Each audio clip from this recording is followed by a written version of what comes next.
भावना जी, मैं आपका जीवन साथी बनना चाहता हूँ।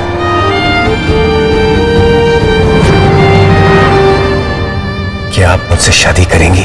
लगा है तेरे नाम का यूं आँखों में एक ख्वाब सा, है होने लगा दिल जरा तेरे लिए बेताब सा। मुझे ये कभी सच लगे कभी लगे ख्याल है, न जाने कैसा इन दिनों यूं मेरे मन का हाल है, कि मेरे इस खाली दिल को मिल गया।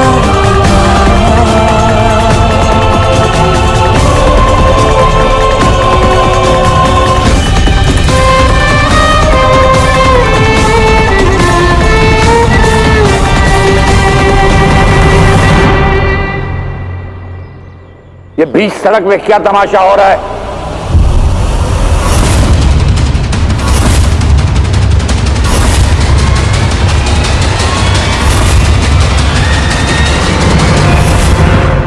तुम्हें हमारी मान मर्यादा की तो कोई परवाह नहीं है राघव, लेकिन हमारे खानदान की इज्जत यूं बीच सड़क पे मत उछालो। और हाँ, एक बात याद रखो, ये भावना हमारे परिवार की बहू नहीं बन सकती कभी भी।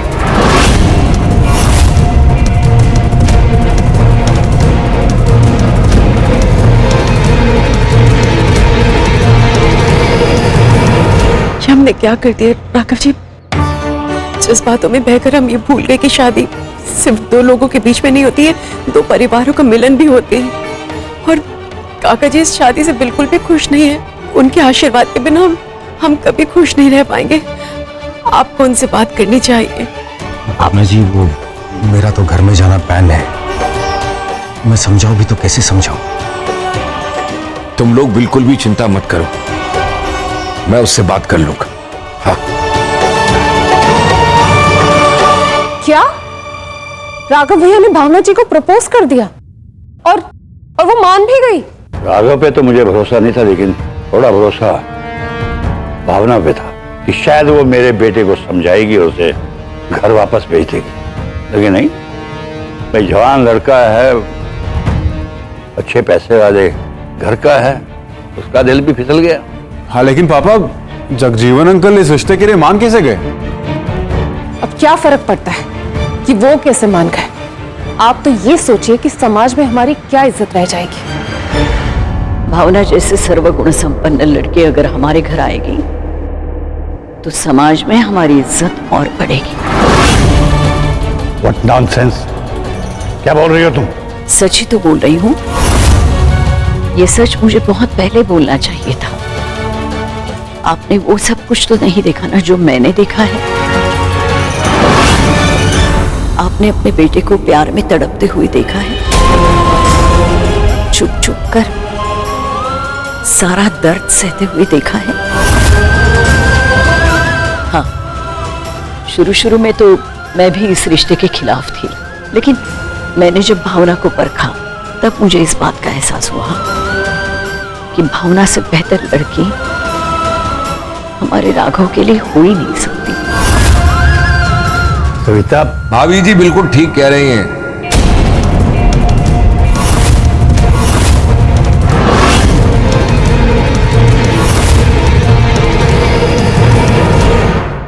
क्या बात कर रही है? सच में? ठीक से बताना। हाँ, मम्मी राघव अंकल से शादी करने के लिए मान गई। फाइनली अब आएगा ना मजा। पहले जैसे राघव भी और भावना चाची ने हमारी शादी कराई, अब हम उनकी शादी कराएंगे। क्यों भी? हाँ डिम्पल, वैसे अब भावना चाची नहीं, भावना भाभी बोलने की आदत डाल लो तुम। राइट।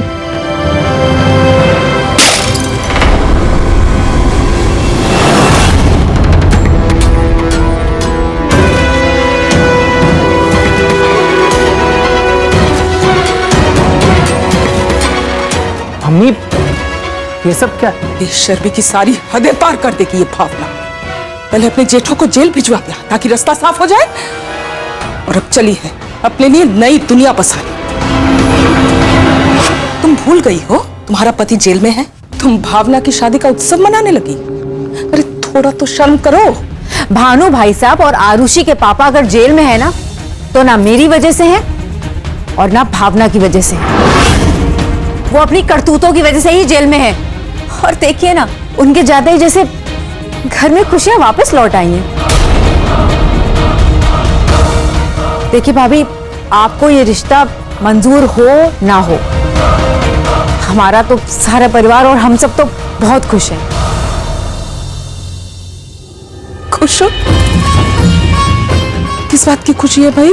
वो वकीलों का खानदान एक विधवा को अपने घर की बहू बनाएगा। पंडित, हमारे घर के मामले में दखल मत दो, हमारे बेटे के भविष्य का सवाल है। बात तो तू ठीक कह रहा है, हमारी बेटी के भविष्य का भी तो है। इस नाते मेरा भी हक तो बनता है, हाँ? कि मैं कुछ बोलूं। और फिर ये हमारी बेटी है भावना, ये जहां भी जाती है अपने संस्कार, अपने शिष्टाचार, व्यवहार और प्रेम की पोटली साथ लिए जाती है।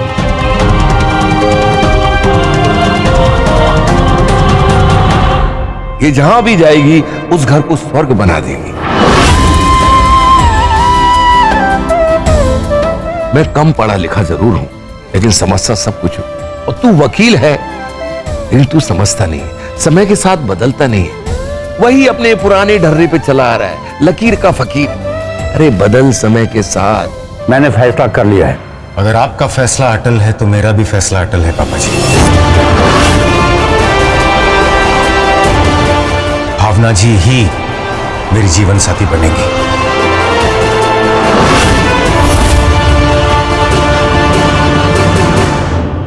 अगर आपको ये मंजूर नहीं है तो ठीक है, हम दोनों मैच्योर्ड हैं, इंडिपेंडेंट हैं, इस घर के बाहर भी अपनी दुनिया बना सकते हैं। राघव जी, ये आप कैसी बात कर रहे हैं? अगर माँ बाप का आशीर्वाद नहीं होगा तो हम अपनी जिंदगी कैसे शुरू कर सकते हैं? नहीं राघव जी, अगर हमारी शादी से हमारे माँ बाप, हमारा परिवार खुश नहीं है तो हम जिंदगी में कभी नहीं खुश हो पाएंगे। सॉरी काका जी, बिना परिवार की हामी के मैंने शादी के लिए हाँ कर दी, लेकिन मैं आपसे वादा करती हूँ कि जब तक आप राजी नहीं होंगे मैं ये शादी नहीं करूंगी।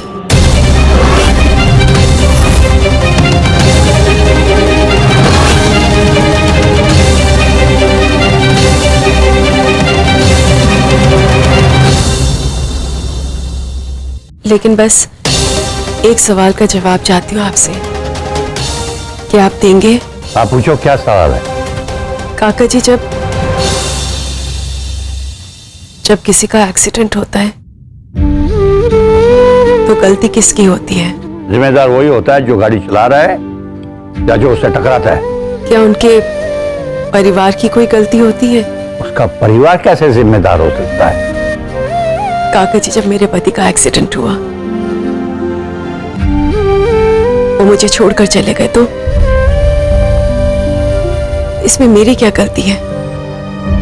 मैं अगर विधवा बन गई तो इसमें मेरा क्या कसूर है?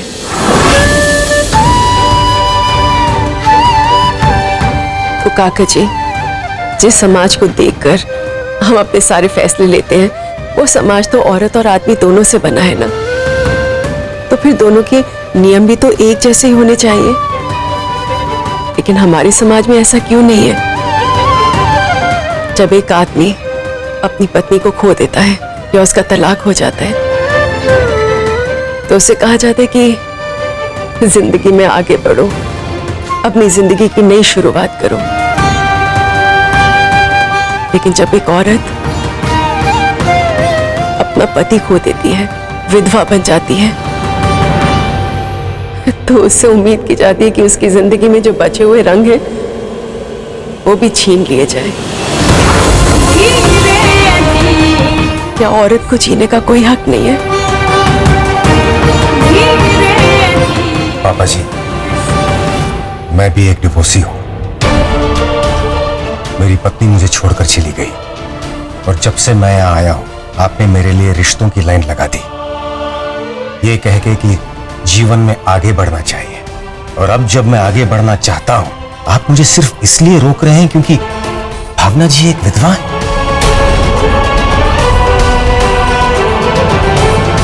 पापा जी, मैं अपनी जिंदगी का अगला कदम सिर्फ और सिर्फ भावना जी के साथ बढ़ाना चाहता हूं।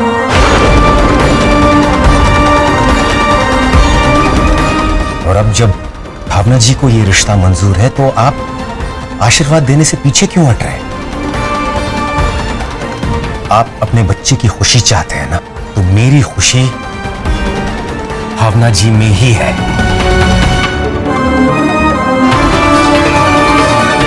आपको लगता है कि भावना जी का मेरी जिंदगी में आकर मेरी जिंदगी बर्बाद हो जाएगी, लेकिन सच तो यह है पापा जी कि भावना जी के मेरे जीवन में ना होने से मेरे जीवन का मतलब ही खत्म हो जाता है।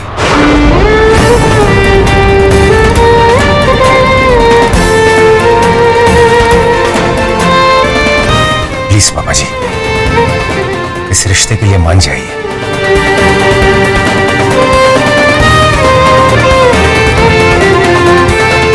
अरे इतना सोच क्या रहा है? अरे बच्चों की खुशी की खातिर हाँ कर दे। देखिए, भावना और राघव जिंदगी भर एक दूसरे के साथ खुश रहेंगे। समाज का सोच के पीछे मत हटिए प्लीज। हाँ पापा, हाँ कह दीजिए। मुझे नहीं लगता कि भावना जी से बेहतर भाभी मुझे मिल सकती है।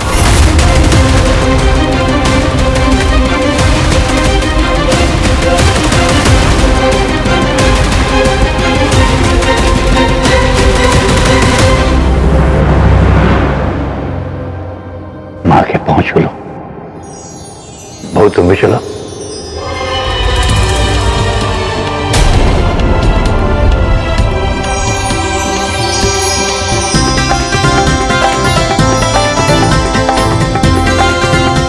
पंडित साहब कोई अच्छा सा मुहूर्त निकाल कर दोनों की शादी भी कर देते हैं, लेकिन हाँ, शादी हमारे घर में होगी। ऐसे कैसे होगी तेरे घर में? अरे भाई, बारात उठ के हमारे घर में आएगी ना, रीति रिवाज भी तो कुछ होते हैं। अभी तुमने कहा ना कि कौन से पिछले जमाने में फंसे हुए हो, नया जमाना आ गया, नई सोच आ गई है, नए लोग आ गए हैं, तो भैया इस हिसाब से शादी जो है हमारे घर पे होगी। भावना जी, आपसे कुछ बात करनी है। क्या हुआ राघव जी? आपने मुझे ऐसे अचानक से यहाँ पे क्यों बुलाया? भावना जी, सबसे पहले ना आप मुझे पिंच कीजिए, क्योंकि ये जो कुछ भी हो रहा है ना, मुझे सपने जैसा लग रहा है, और ऐसा सपना देखने की मैंने तो हिम्मत भी नहीं की। मुझे तो हमेशा से लग रहा था कि मेरा प्यार एक तरफा रह जाएगा और लोग गली मोहल्ले में मुझे देखकर कहेंगे, वो देखो जा रहा है भावना जी का दीवाना। इतनी जोर से पिंच। आपको ना जमीन पे उतारना बहुत जरूरी था, बहुत ऊंचे उड़ रहे थे। वैसे पता है मैं आपको यहां क्यों लेकर आया हूं? एक कॉन्ट्रैक्ट साइन करवाने। लॉयर हूं, सब कुछ फुल प्रूफ चाहिए, कॉन्ट्रैक्ट तो साइन होकर ही रहेगा। ऐसा कॉन्ट्रैक्ट राघव जी? देखिए, ये कॉन्ट्रैक्ट जो है ना, वर्बल होगा, आपका अग्री होना साइन करने के बराबर है। तो कॉन्ट्रैक्ट का पहला क्लॉज यानी कि पहली शर्त, हम दोनों के नाम के आगे से जी हट जाएगा। दूसरी शर्त यह है कि हम अब से एक दूसरे को आप कहकर नहीं बुलाएंगे, सिर्फ तुम कहकर बुलाएंगे, क्योंकि आप ना थोड़ा पराया सा लगता है, दूर दूर सा लगता है, और अब तो हम थोड़ा पास आ गए हैं ना, तो तुम अपना सा लगता है, बस बस। आप घबराइए मत, पहले मैं कहूंगा फिर आप दोहराइएगा।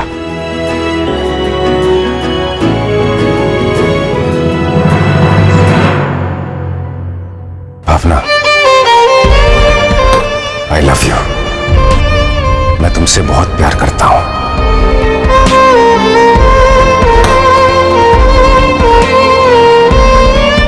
प्यार से ज्यादा तुम्हारी इज्जत करता हूं, और इस प्यार को निभाने में मेरी कोशिश रहेगी कि जाने अनजाने में मैं तुम्हें कभी हर्ट ना करूं।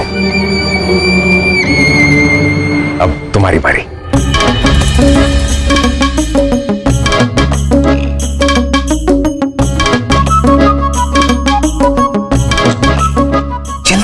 समय नहीं है मेरे पास। हाँ,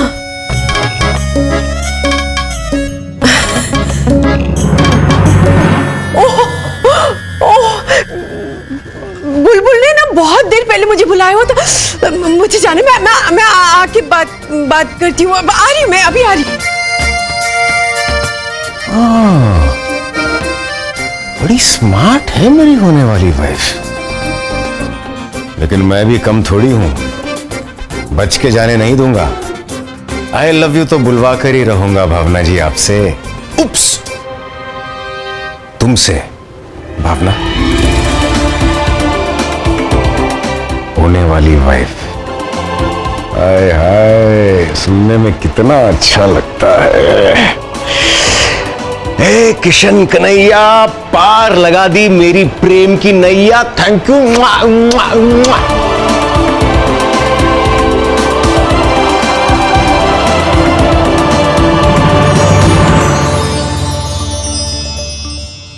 बड़ी बहू, ये जो सामान तुम देख रही हो ना, ये भावना के शगुन का सामान है। सो बड़ी बहू होने के नाते इन सब सामान का तिलक करो और भावना को आशीर्वाद दो। लीजिए भाभी। ना बाबूजी, हम इस अधर्म का हिस्सा नहीं बन सकते। इस भावना की शादी से मेरा कोई लेना देना नहीं।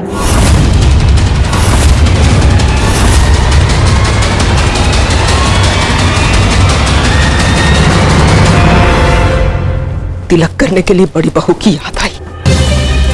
बड़ी बहू किस हालत से गुजर रही है ये किसी को नहीं दिखता।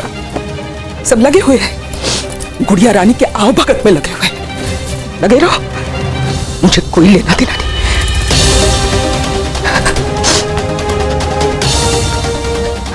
भाभी, अंदर आने की चेष्टा भी मत करना तुम। ना तो तुमसे कोई बात करनी है, ना ही तुम्हारी शक्ल देखनी है मुझे। जिस रास्ते आई हो लौट जाओ। भाभी बस आपके 2 मिनट लूंगी, आपसे कुछ बात करनी है।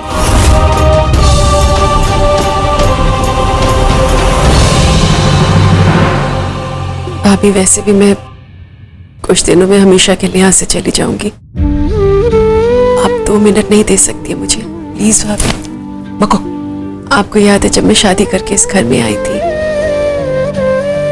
तो कितनी डरी डरी रहती थी, कितना अकेला फील करती थी। बस कोने में पड़े पड़े अपनी माँ को याद करती रहती थी। तो एक दिन आप मेरे पास आई और बड़े प्यार से आपने मेरा माथा चूमा और मुझसे कहा कि आज से मैं आप ही को अपनी भाभी माँ समझूं। याद है भाभी?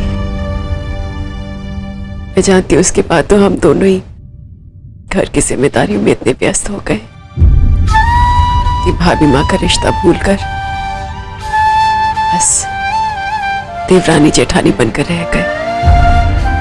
आज मैं अपनी भाभी माँ से एक सवाल पूछना चाहती हूँ। क्या आपको लगता है कि जो कुछ भी मेरे साथ और विद्या भाभी के साथ भानु भाई साहब और अमित भाई साहब ने किया वो सही था? भाभी प्लीज इस सवाल का जवाब आप एक पत्नी बनकर नहीं, एक औरत बनकर देना। अगर आपको लगता है कि इस घर में जो कुछ भी हम दोनों के साथ हुआ वो सही था तो आपसे कुछ नहीं कहूंगी, लेकिन अगर आपको लगता है कि जो कुछ भी हम दोनों के साथ हुआ वो नहीं होना चाहिए था तो मैं चाहूंगी कि मेरी भाभी माँ मेरी कम से कम एक विधि तो जरूर करें। आगे आप जैसा समझेंगी वो ही होगा, लेकिन मैं अपनी भाभी माँ का इंतजार करूंगी।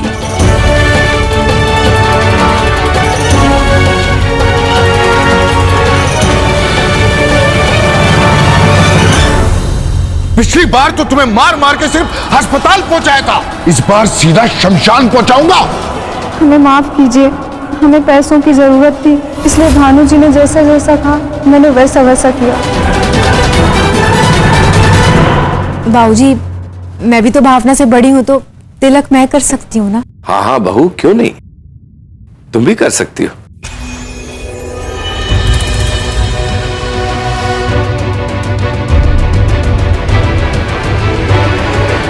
सुना नहीं बाबूजी ने क्या कहा? ये हक घर की बड़ी बहू का है ना बाबूजी? हाँ हाँ बड़ी बहू, तुम ही कर दो।